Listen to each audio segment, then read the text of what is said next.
Every day, there's a crossroads inside you. One path is fast, the craving, the impulse, the thing that promises to make it all quiet for a while. The other is a path that's slower. It doesn't shout. It waits for you to breathe first. Cravings say, move now. Callings say, come when you are ready. And most of us don't fail because we don't know the difference. We fail because we don't stop long enough to hear it. This episode is a pause, a place to breathe between those two choices, and to remember that the peace doesn't come from what pulls you, it comes from what calls you.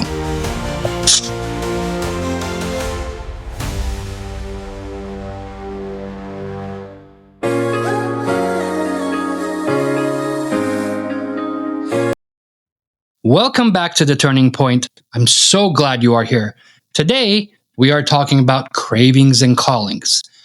One is loud and fast, and the other one is quiet and steady. One pulls you in to a loop you already know, and the other one is a life you are still learning to trust. I want this to be slow and honest. No BS, no performance, just real talk about what's happening inside of us when the urge hits and how to hear the whisper that keeps us grounded. Let's begin with a moment to arrive. Place your hand over your heart if that feels comfortable for you. Take a slow breath through your nose. Let it fall out through your mouth. Feel your chest rise and fall. Nothing to fix, nothing to earn. You are already here, grounded. Feel the beat. All right, let us get into it.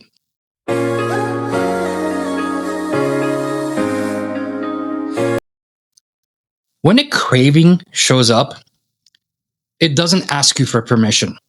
It comes with a story that feels true in the moment, right? The story usually sounds like this.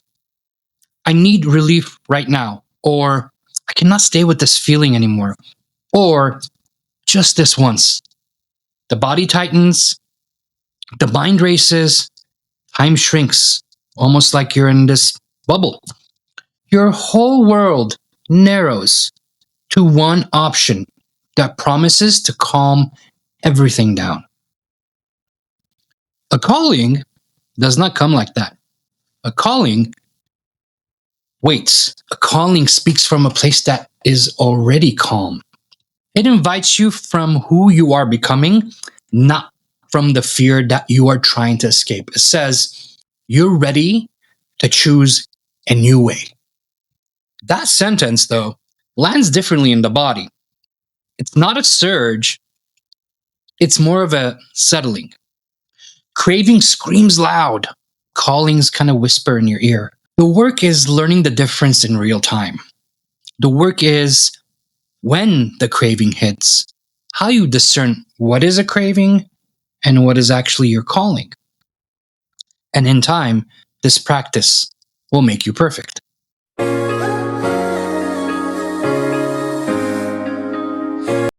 want to tell you a story of mine. There was a night when I stood in my kitchen with the fridge lights on like a spotlight. And everything in me said, fix this feeling. Don't want this feeling. I was not hungry. I was not thirsty. I was desperate. I paced between the counter and the sink, and I tried to outthink the wave that was already coming. My chest was tight. My jaw was already hurting from clenching. I kept telling myself, you can handle this. Like, you can do this. This is not a problem. While my hands were already searching for an exit. You know that feeling. You almost tell yourself that lie, and you already are thinking or wanting to grab that bottle. And Dr. Robb Kelly, which you're gonna hear in just a moment, said that same thing. He said the minute he felt that bottle touch his hand, all of everything kind of went away. So that's kind of interesting to know that it's psychologically based of when that feeling hits you, that your hand reaches for that. So that night, I did not white knuckle my way through. I did something much smaller. I sat on the floor against my cabinet in the kitchen. I let the tile cool my legs. I breathed like we just did earlier, slower than natural. I remember naming what was actually happening in that moment. Not a story, not a judgment, just a truth. This was a craving. This is my body asking for quick relief. That's all it was. Then I asked another question, the one I ask you to keep close today. What am I actually needing right now? When I asked that, a different answer came. Not relief, but connection. Not a drink, but reassurance. Not rush, but rest. That night, I texted someone who knew my story already. I made some sparkling water with some ice, set it aside, took a nice shower, let the water run over my shoulders until the temperature of my thoughts kind of came down. The urge passed. It always does. You need to remember that when you get that feeling, it does not last long. 15 minutes, 30 minutes, it passes. You just need to figure out what to do in that moment for that craving to pass. So I'm not telling you this to make myself look stronger. I'm telling you because the difference between craving and a calling is not an idea. It is a moment. It's a body moment. It's a breath moment. It's a choice moment. You will not think your way into a different life. You will breathe and choose your way into one.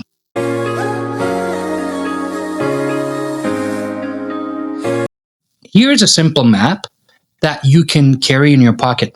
You might want to write it down or print it up, however you want. You'll find it in the show notes.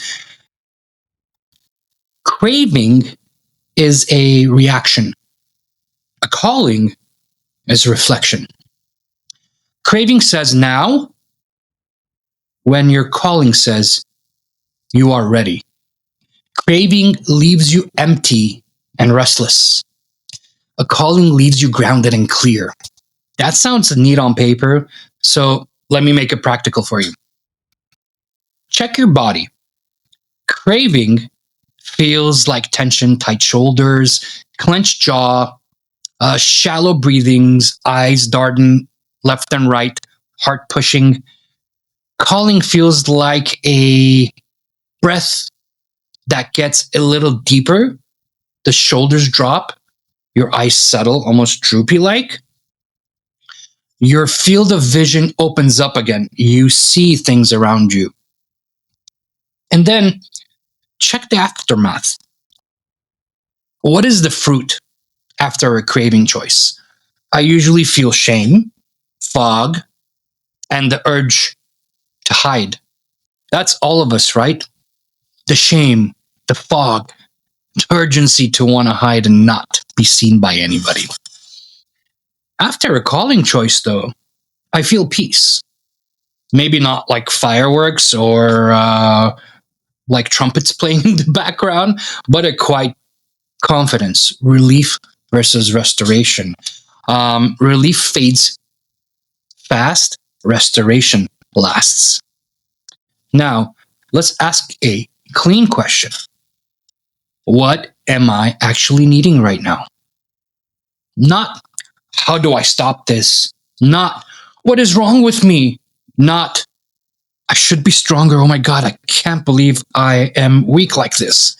A clean question opens a clean answer. You are listening right now and you're in the thick of it. We will practice together in a minute. First, a quick frame on hunger.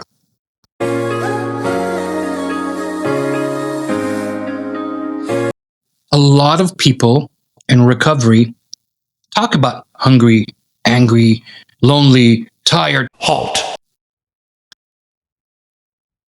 That checklist matters. Many cravings are actually emotional hungers. Let me rephrase that again. Many cravings are actually emotional hunger. Or they are exhaustion dressed up as urgency. Am I right? Let me put it this way.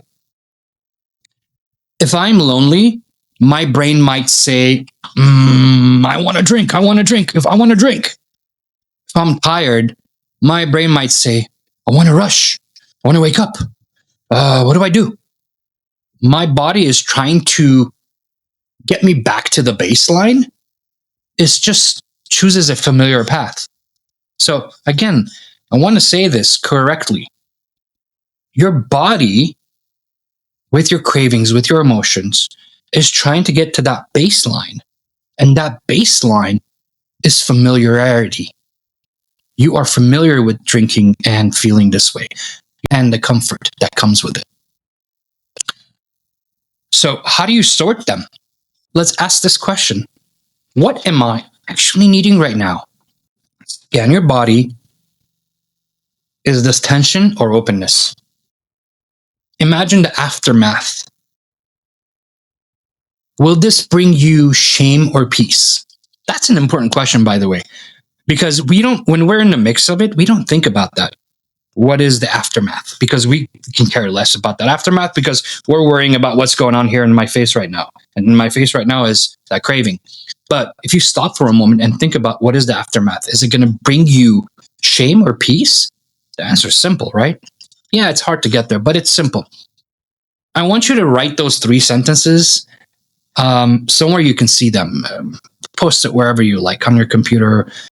Put them on your lock screen of your phone if you want. They sound simple, but it will save you.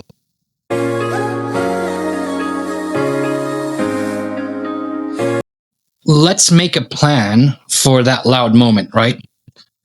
This is how we lower the volume when everything is yelling at you. The pause protocol: notice, name, nurture.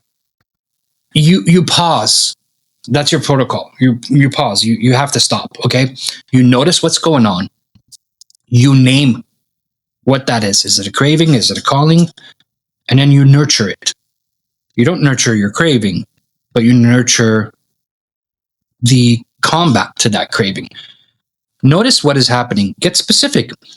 My heart is racing. My chest is tight. My mind wants a fast out.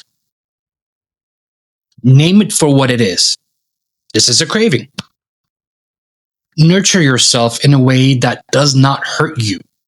Drink water, drink soda, step outside, wash your face, make tea, talk to a safe person, put both feet on the floor, cold floor, hot floor, whatever you want to have. Breathe for 90 seconds. Take a step back. Let's talk about urge surfing. Picture the craving like a wave. Waves rise, they peak, and then they fall. No wave lasts forever, right? You are going to ride this one without crashing into it. Set a timer if you want, 2 minutes, and watch the crest fade. Now, I really want you to do this. If you set a timer for 2 minutes and you sit there for that moment and say, hey, for that 2 minutes, I'm not going to do anything. Just going to focus on something else. That wave will pass. I don't want you to argue. Do not bargain. Do not barter with yourself. Just breathe and watch. Let's talk about time boundaries. Say it out loud. I will wait 20 minutes before I act. Give yourself, look, if in 20 minutes this hasn't passed, I'm going to take that drink, man. Like, you're not going to stop me. I'm going to do it. Put the time on your phone, stopwatch, whatever. In those 20 minutes, move. Move your body. Change rooms. Step outside. Take a breath of fresh air. Take a nice walk. Slow your breath. Most urges fade by then. If you need another 20 minutes, take it. Put yourself that level of forgiveness. And let's also consider environment matters.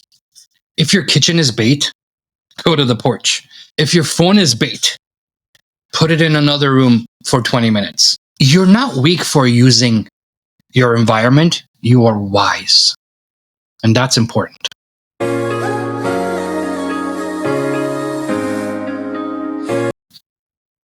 So we've reached our guided practice.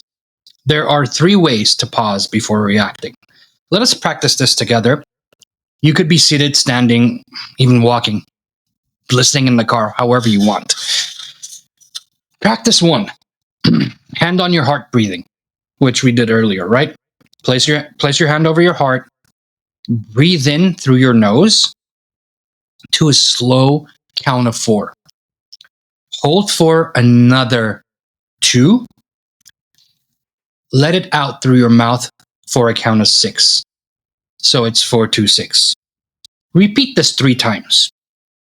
On the exhale, say quietly, I'm here. Feel your body. Hear your body. Practice 2.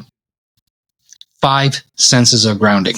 Looking around and gently naming one thing you can see, one thing you can hear, one thing you can feel against your skin, one thing you can taste or imagine tasting, one thing you can smell or imagine smelling. The point is to come back to the moment you are actually in. Practice 3, future check-ins. Picture the version of you who is 6 months down this road. They are not perfect. They are steady. Ask them, what would you choose right now? Listen for the honest answer, not the loud one, the true one. If it helps, write down what this version of you is saying. Let me tell you why this is important, because your nervous system is noisy. There's so much going on. Writing gives you the whisper of a microphone. Because when you do write, you can always reflect on it, not trying to remember. Let your arms fall to the side. Notice if anything has shifted. Even a little is enough.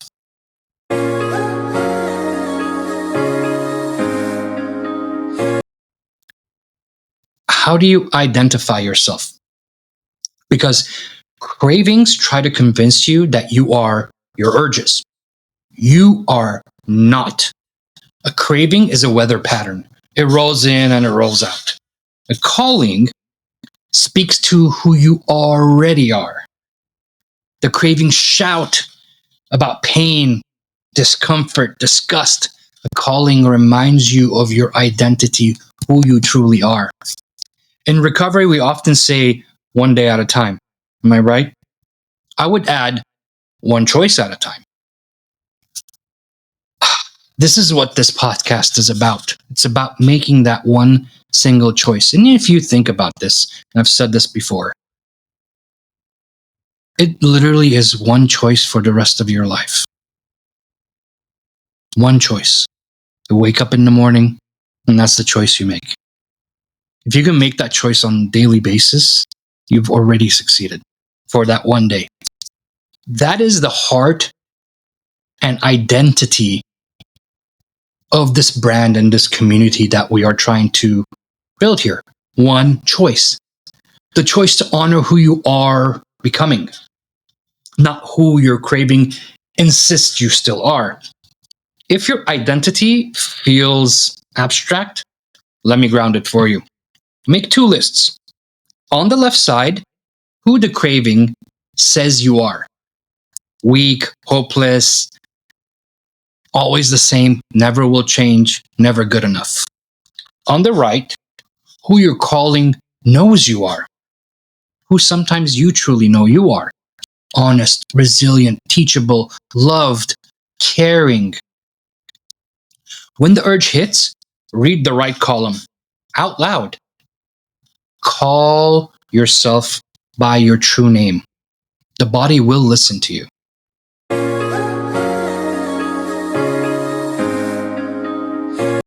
Let me paint three quick scenarios. See if you recognize yourself in any of these.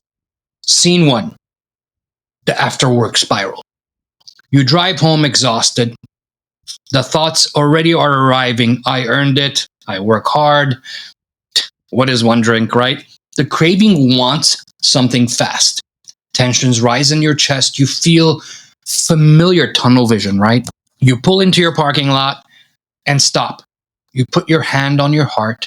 You breathe. Simple. Stop. Breathe. Ask your clean question. What am I actually needing right now? The answer is decompression and care. You can easily text a friend, talk to a loved one. They'll be there for you. Take a slow walk while dinner cooks. Hey, cook dinner if you want to. Be around your kids. The wave peaks and falls. Always does. You did not white knuckle through this. You chose a different exit. Scene two, the lonely night. It's late. The house is quiet. Your mind starts looking for company in the wrong places. We all do this. It's our human nature too. The craving says, open the tab, scroll, numb yourself. Your body gets jumpy. You want to set a timer, 20 minutes. You make tea. You sit back with a blanket, read a page that means something to you or that tells you the truth. Let your eyes look at one still object for one full minute. Nothing else. Your breathing will lengthen. The calling says sleep, and you listen. Scene three, the celebration trap. We all been through this. Something good happens. You get super excited, super fantastically just built up, right? Cravings do not only show up when you are low, they show up when you are at your highest.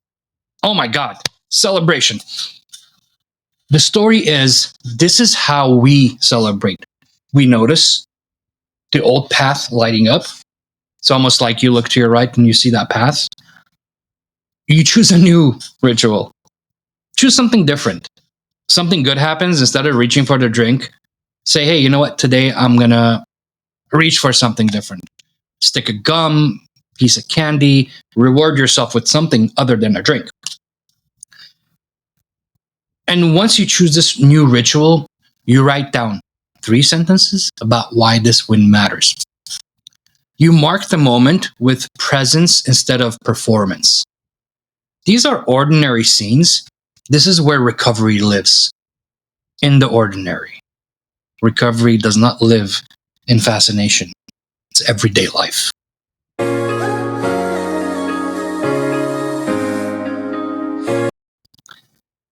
Let me describe to you metaphors that have helped me. Cravings are waves, powerful, real, but temporary. A calling is just like a compass, quiet, steady, always pointing to the true north. Because it's true. The goal is not to erase the ocean. The goal is to learn how to surf without betraying yourself and to keep that compass of yours close while you ride that wave. When I forget, I ask 2 questions. Where's the wave? Where's the compass? Then I act accordingly. Simple, right? Where's the wave? What's my craving? Where's the compass? How shall I act? Then I act accordingly.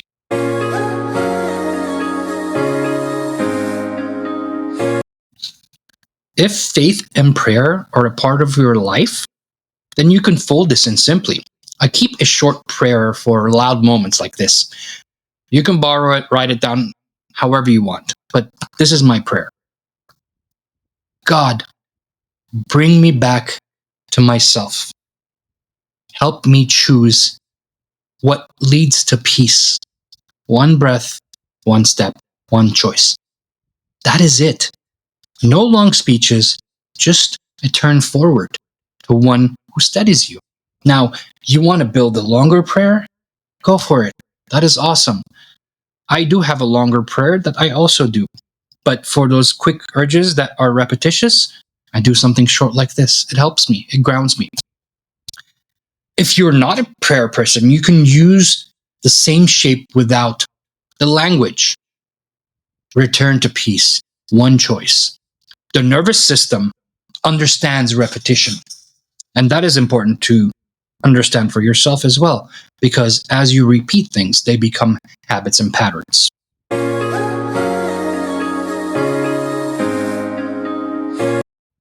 Before we move on to the interview with Dr. Robb Kelly and the insights that I learned myself from him, because again, every day is a learning process, let's go over some boundaries with yourself and with others. A calling thrives inside boundaries. Okay. When you have those set boundaries, cravings hate boundaries. Cravings like spur of the moment. A few simple boundaries protect your energy. Time boundaries. I do not make big decisions late at night. Body boundary. I do not answer urges on an empty stomach or with no sleep. Relationship boundaries. I do not consult or process with people who shame me. I go to people who can hold me accountable with kindness, not with shame. Write down 3 boundaries on a sticky note, put it somewhere you can see it. When these urges do show up, you do not negotiate your identity with your worst moment. You return to your boundary and you keep it.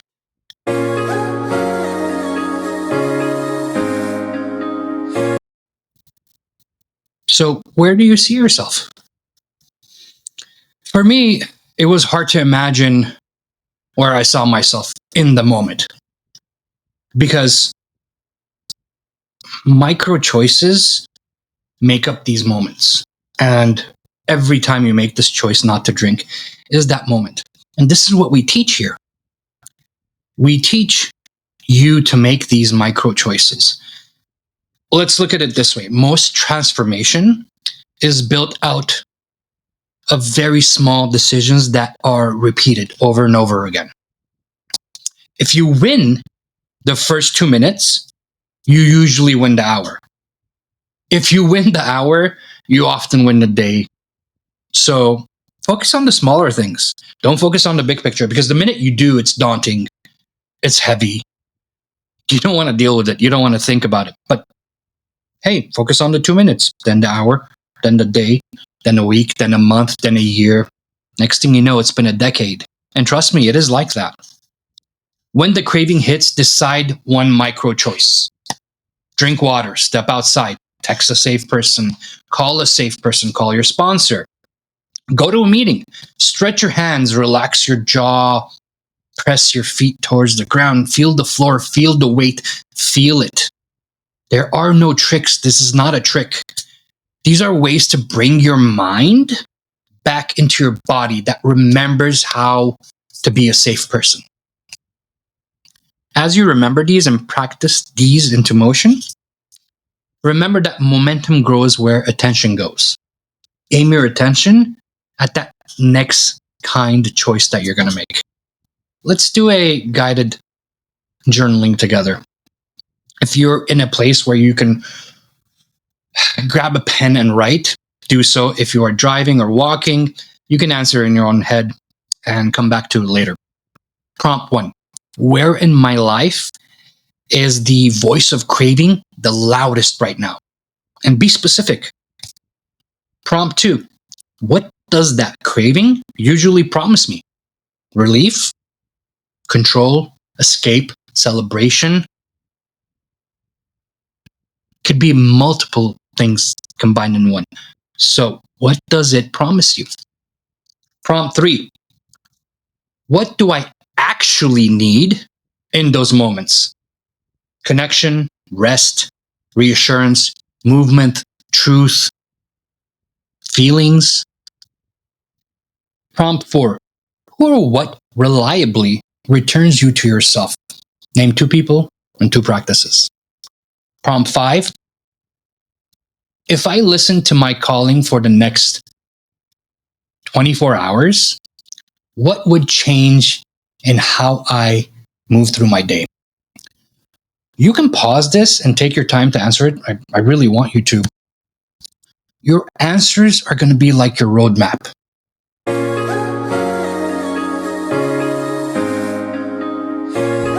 Before we move on to our closing, I want to talk to you about the interview I did with Dr. Robb Kelly. He had some amazing insight, even for me. I really want you to listen to what Dr. Robb Kelly says and how he distinguishes what a craving and a calling is, and how he puts addiction or addicts versus alcoholism and alcohol as a use problem. It was very powerful, and had the honor of talking to him afterwards as well. Take a look at what he had to say.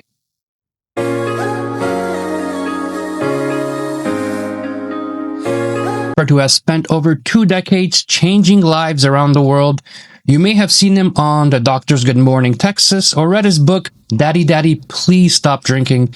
He is the CEO of the Robb Kelly Recovery Group, and he has dedicated his life to treating the causes of addiction, not just the symptoms. Dr. Kelly, many people know you as a recovery expert and a speaker, but before we dive in, could you share a little bit about your personal journey and what drew you into this work? Well, I was born into an alcoholic family and a musical family at the age of 9. I'm playing on stage professionally with my auntie and uncle at the weekend, which was awesome. So when I took my first drink, I didn't know anything about alcoholism back in the day, so no worries, But as the time went on, I got through college. I got a job. I got fired from the job for being drunk every day.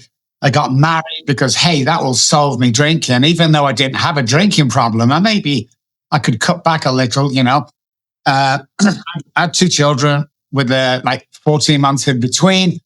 When my first child was born, I took a Bible to the hospital because, hey, I'm being serious now. I put my hand on the Bible and I swore to my baby, to my wife, and to the doctor I'd never drink alcohol again. That was the worst 4 hours of my life. That's about all I lasted.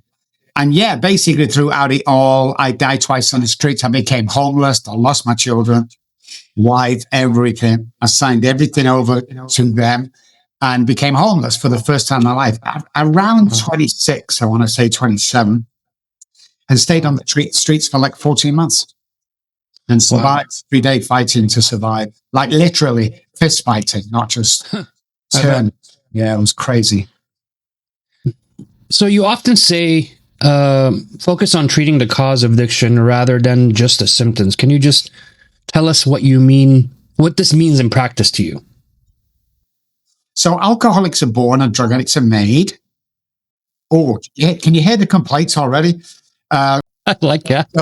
Yeah, I do. So, guys, I've been in the industry for 30 years. I've done millions of dollars on research, trials, tests. I'm the guy speaking to Robb Kelly right now about addiction. So we've done our work, and this is new science that you're hearing. So don't freak out. Just run with it and then Google me and stuff.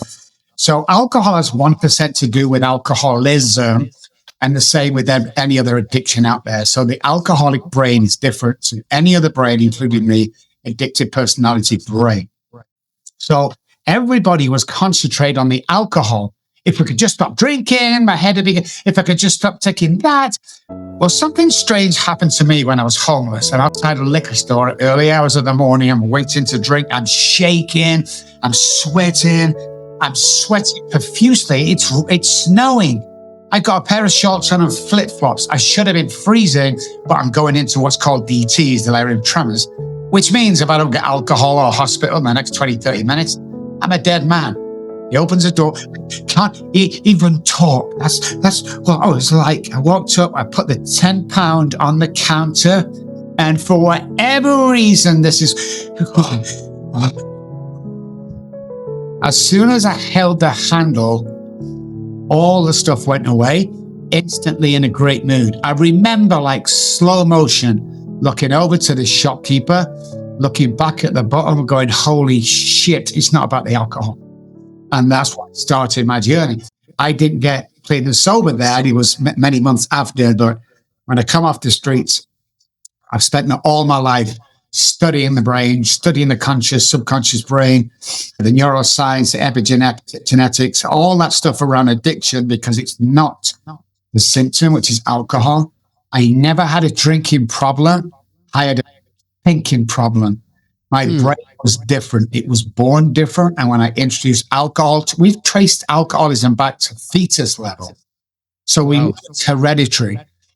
And once we get to a certain point, the survival part of our brain, which is the hypothalamus, hijacks our brain and tells us, the prefrontal cortex, to drink alcohol only to stay alive. That's why we can go days or weeks without food or water, and kids and everything goes bye-bye as I focus on trying to stay alive. And that's why it's a business. So just a little off topic here, and I kind of wanted to get your input because, like, for me, my mom has always told me, like, my grandfather, who I never met, worked in a beer factory back in the day and was an alcoholic. My mom tells me these stories about him. And I know it's, from what I read, from what I've seen, it's genetics. I get that. It's like DNA programmed in you. I get that as well. Do you think that people sometimes substitute alcohol for something else? Does something else also treat like the body the same way alcohol does? Like people are addicted to, let's say, drugs, porn, whatever it may be. So the addicted personality gets addicted real easy. That might be food, cake, sex, whatever it is. There are many people out there who are called alcoholics, but it's not true. They're not real alcoholics. They abuse alcohol. So you can abuse alcohol or drink heavily all your life. You can't drink yourself into becoming an alcoholic, but you can take enough drugs to become a drug addict. So people often turn, and did during the pandemic, turn to alcohol and drugs just to get through the day. So yeah, I mean, if you want to know if you're an alcoholic or not, here's how you do it. When you take the first drink, can you stop? Trace back 3 generations, ask your parents, was it alcoholism in the family? It's always 3 generations. It skips a sister or brother, but it's always there. And watch for this saying, oh, no, but grandfather liked to drink. Yeah, he's the alcoholic in the family. And that's how you can tell. Yeah, it's funny to me, prior to like even starting this journey for myself, because I come from a completely different background. This is all new to me, right? The minute I understood that this was an actual disease is the minute I started thinking of myself differently and saying like, oh, okay, I'm not the problem. Because I always thought I was the problem. I thought I was making the mistakes because, you know, that's what society kind of like slams you with that. Like, oh, you're the problem. I can't believe you're doing this. This is all you. So like the minute I understood that I wasn't the problem, it was actually like something that was in me, is when I started like actually feeling better about what I'm doing and wanted to actually recover. And it's funny that it took me that much of an effort to like just have that enlightenment. Yeah. And I'm guessing that's how it is for most people when they come to you, is that enlightenment that makes them feel like, oh, okay, like I'm not the problem. Yeah, a lot of it goes back. And here's what we find is very interesting in any kind of addiction, depression, anxiety, PTSD, is childhood trauma.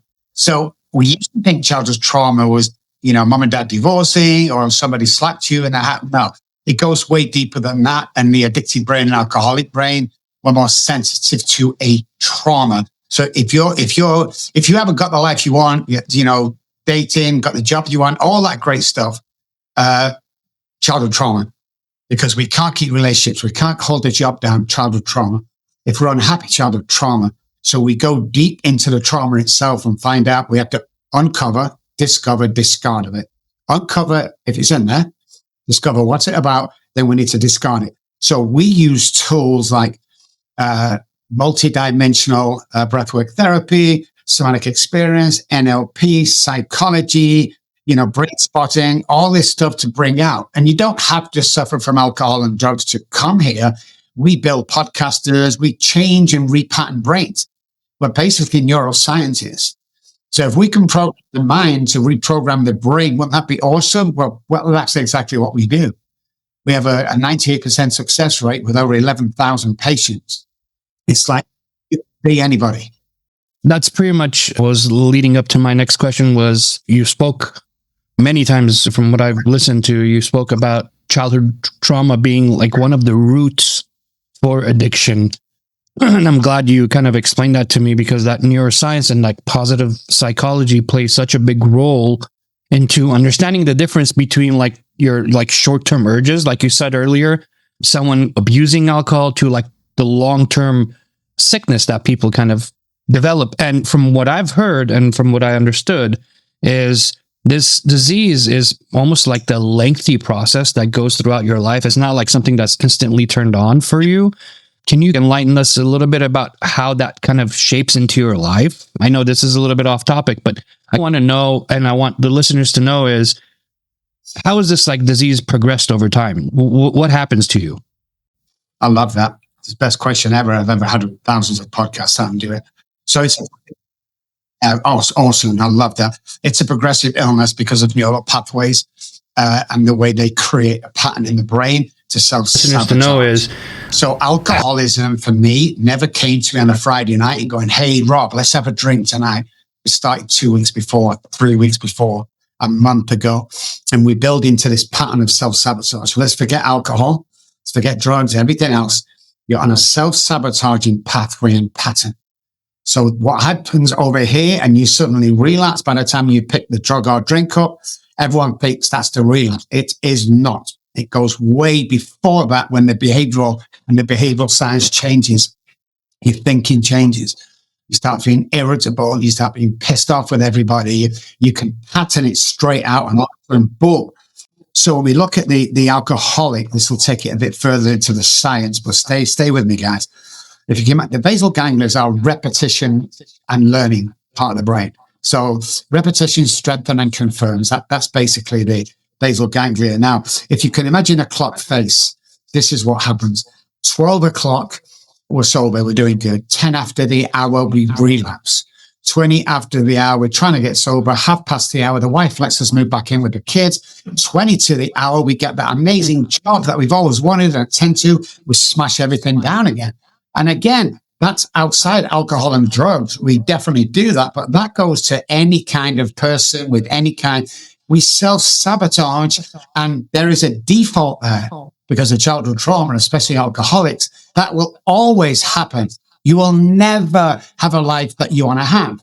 Again, let's take the alcohol out. You will never have that life that you have because you keep self-sabotaging, because the pure base fundamental thinking of you is you'll never be tall enough, blonde enough, thin enough, or rich enough.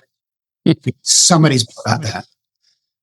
I love that. That's such an amazing answer to the question that I had, because I've always wanted to get an understanding of what this disease was. And I always told myself, if I just understand what's going on, I can maybe treat myself with it. But I'm kind of understanding that, like, it's not about treatment is the most important thing. It's about recognizing those patterns. It's about finding your way to where you need to be. And this is so important. So for those who are listening, who's like in the middle of their cravings or their disease right now, that's trying to let go of this, what's the first step that they can take to shift towards this journey that they should be on, or they need to be on? So it's the understanding. Again, let's use alcohol. This goes for everything, depression here. Let's look at the depression when we start. Many people think that it's just them, so they keep quiet about it. I'm not going to really spread this or ask for this. I'm just going to be. So the first thing we do is understand alcoholism. What is alcoholism? We can go out right now on the streets. We can ask 10 people, alcoholism, they'll all tell you the same thing. Is somebody who drinks so much alcohol. That's not the problem. So first of all, I would tell them to start believing in yourself. I don't care what anybody said. Stop giving a shit what people say about you. And let's look if you are an alcoholic or not. If you're not, it's great news. If you are, it's great news. It doesn't make any, because you can recover all of that. But you've been bashed down by relapse and people going, oh, he's drank again. He's let everybody down. You're a piece of crap. This sits in the subconscious brain. everything we hear, feel, touch, see from birth, that's bad, sits awkward in the subconscious brain. And it's billions and trillions of ideas and photographs in the mind and stuff that's played out. It stays there.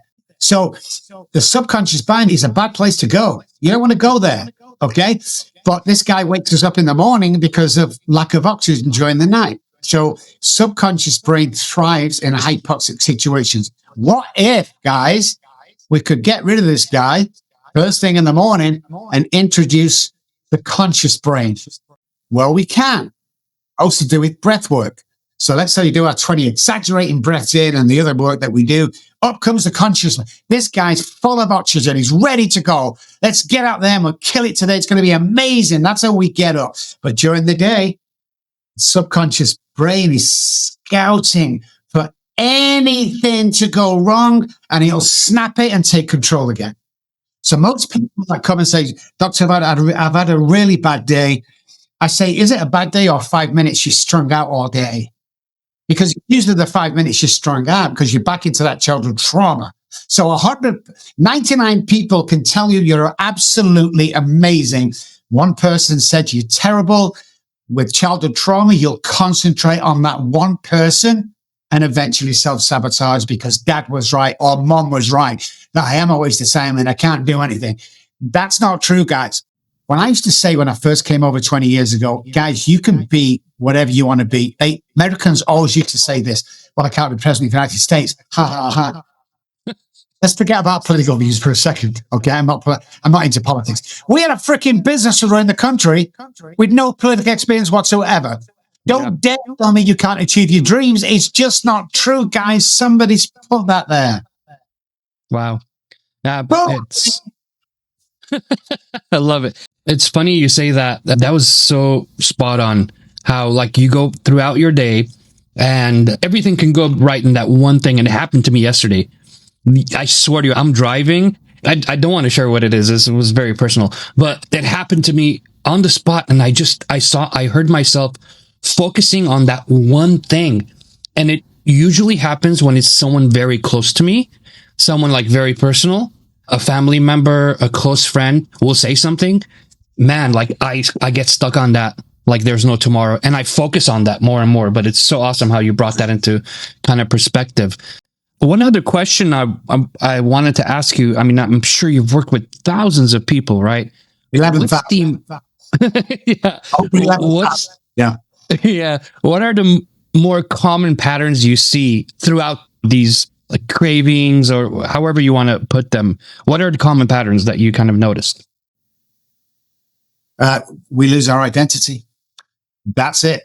Every person I work with, I've lost their identity. It might be an alcohol, it might be a job, it might be a spouse. When that breaks up, you've lost your identity. So it's about finding out who you are, really who you are, and what you want to be in life. Now, that's a pattern of destruction all the time. Everybody has childhood trauma.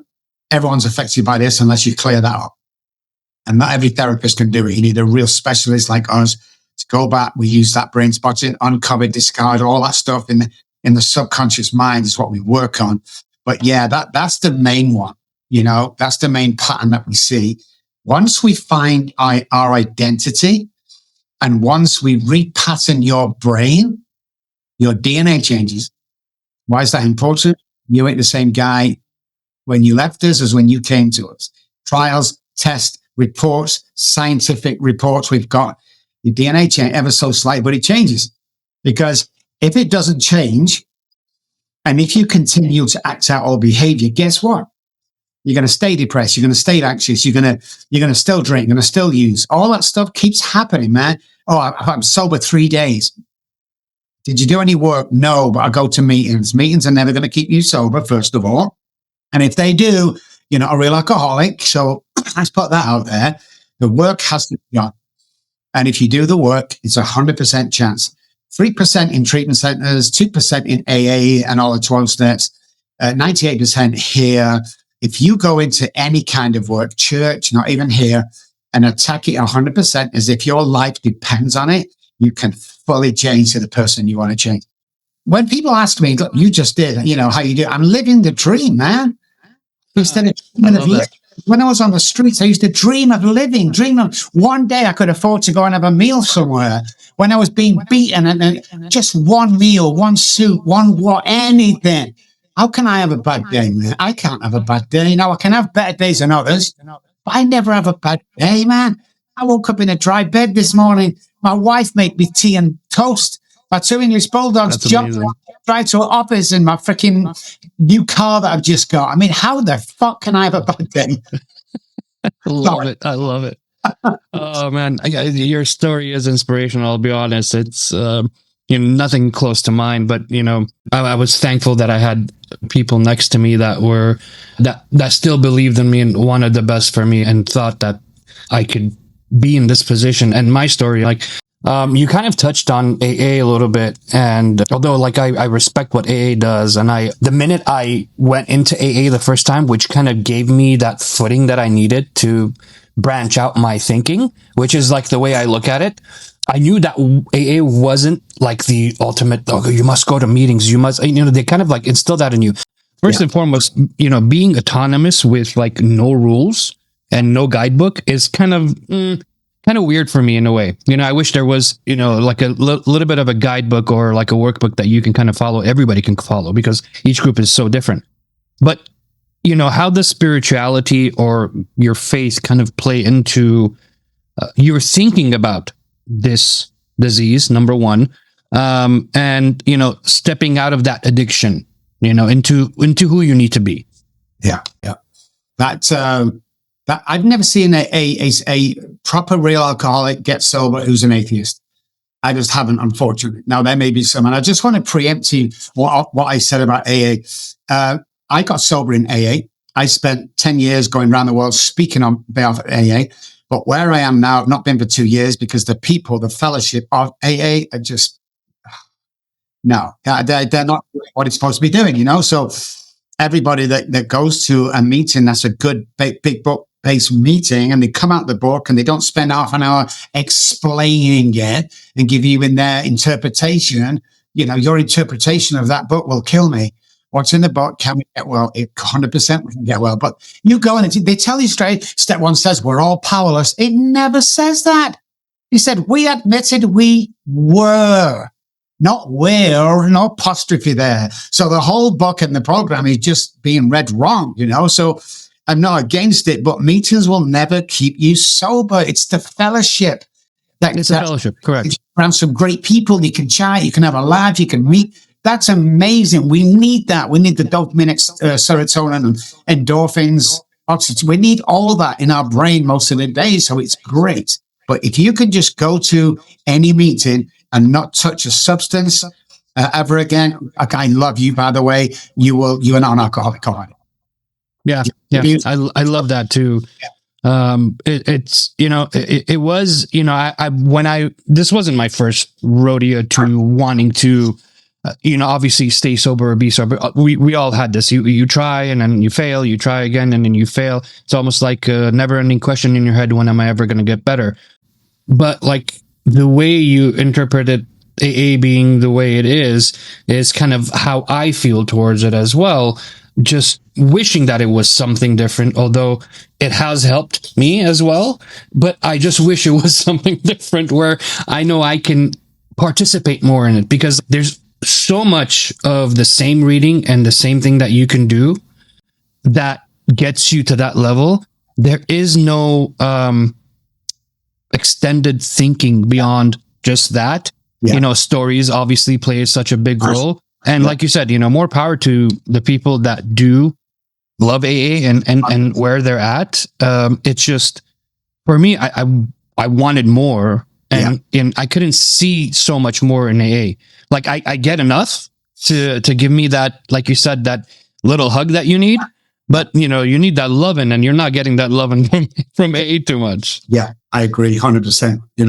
It's the first place to go. If you find a problem, listen to some stuff, but if you are struggling, guys, talk to somebody. That's all it is. Start dialogue with somebody. You are not the only one. You're not a waste of time. You are not a failure. Talk to somebody, or call me, call us. We'll talk to you. We'll never try and sell you anything. Come and talk to us, and we'll point you in that direction. But the reason I'm 64 now. Wow. Why I'm still doing this, even though I could have retired 5 years ago, is I was sick to death of watching people die from lack of information and knowledge. When the neuroscience is there, the science pertaining to addiction and alcoholism is there. We are the leading researchers on this because there's no real money in it. If we can't stick you in a treatment center or give you medication, you're not really any good to society anymore, unfortunately. So food industry gets us sick. Pharmaceutical company keeps us sick. 95% of the food in supermarkets over here is plastic food. Canola oil, sunflower, all that GMO stuff. It's not real food. So what happens with the human being is because it's not food, we can't methylate what we're eating. So because we can't methylate it, there becomes a deficiency. When there's a deficiency, there becomes cancer, lung cancer, addiction, all that stuff. The presence of oxygen equals the lack of disease. We don't know that, or people didn't know this back in the day. They thought the brain was hardwired until 10 years ago, and we were telling them all the time that it's not. We can reroute, we can repattern. 20 years ago, I'm telling people this. It was that crazy that when I came over here, they stripped me of my license to practice because he said talking crazy stuff. I lecture to those guys today. It's crazy. That's amazing. Yeah. Like I said, your story is pretty powerful, and I love that. So if someone's listening right now and, they can hear directly from you and your personal level of, like reaching into their soul and kind of understanding them, what would you want them to hear?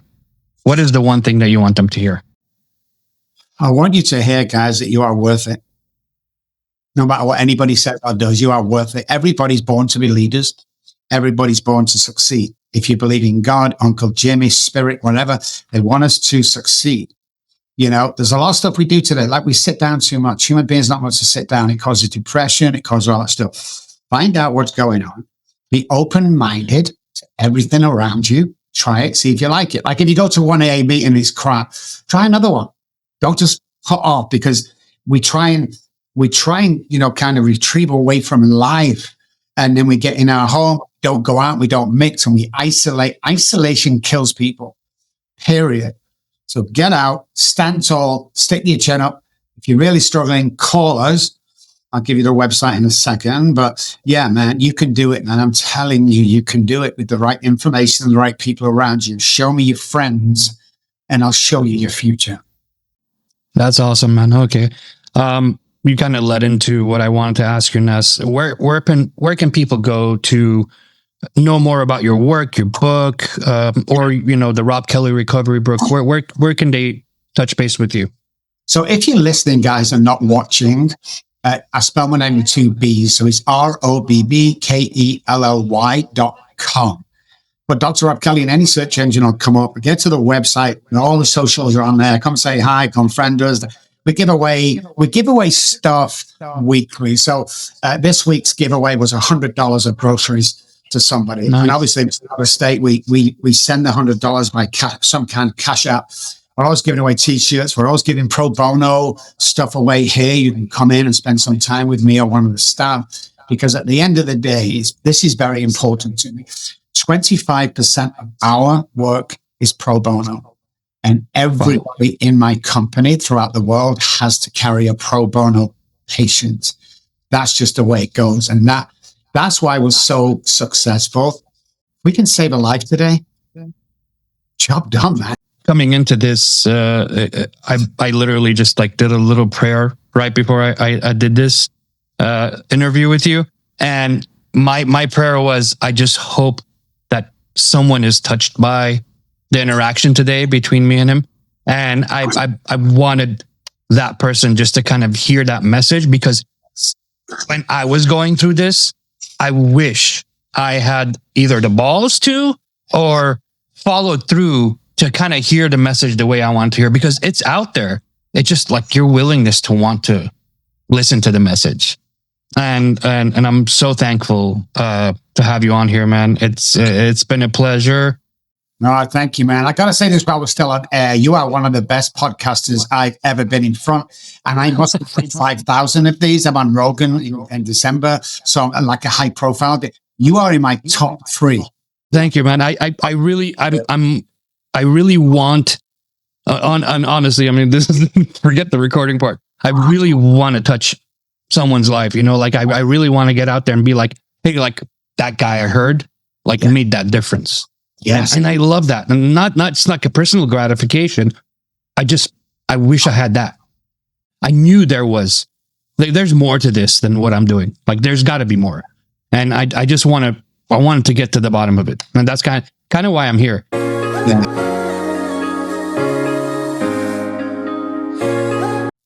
Here is your turning point action for this week. It's simple, but yet powerful. Take one sheet, draw 2 columns. On the top left, write what pulls you. On the top right, write what guides you. Under what pulls you, list the cravings that show up in your world. Alcohol, shopping, sugar, scrolling through social media, gambling, whatever it is. Whatever is real to you. Be honest, no drama, just the truth.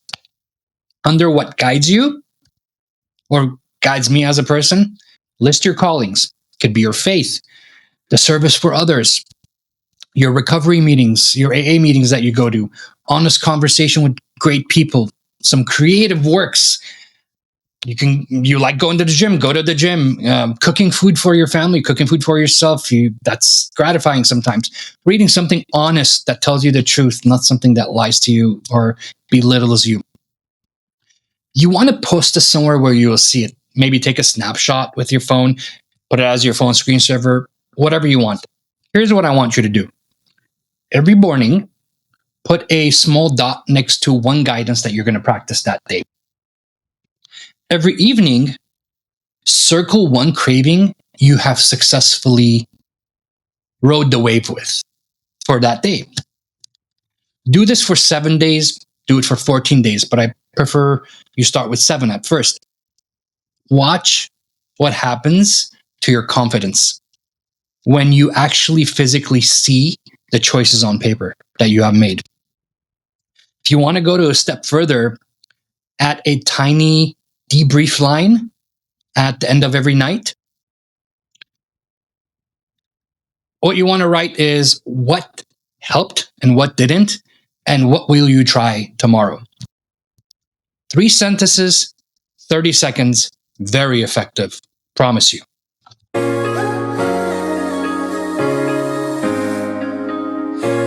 Let me leave you with this for this week. You are not the noise inside your mind. You are not the panic in your chest. You are the person who can hear both of these and make the choice that will make you a whole. Remember that cravings scream, callings whisper. The practice here is learning to hear the whisper and to trust it. Not once, not perfectly, but today. Start today. Remember, it's one choice at a time. If this episode helped you or spoke to you, please do me a favor. Share with somebody who might need this, or share it with a friend of a friend who might give it to the person that needs it. Again, I cannot tell you how much your thumbs up, your likes, and your replies and comments mean to me and to this community that we are trying to build, and to helping somebody else. It's really important that we get this message out to people. Again, I want to thank you so much for being here. Keep it going. You are definitely worth it. And please, one breath, one step, one choice. I will see you next time.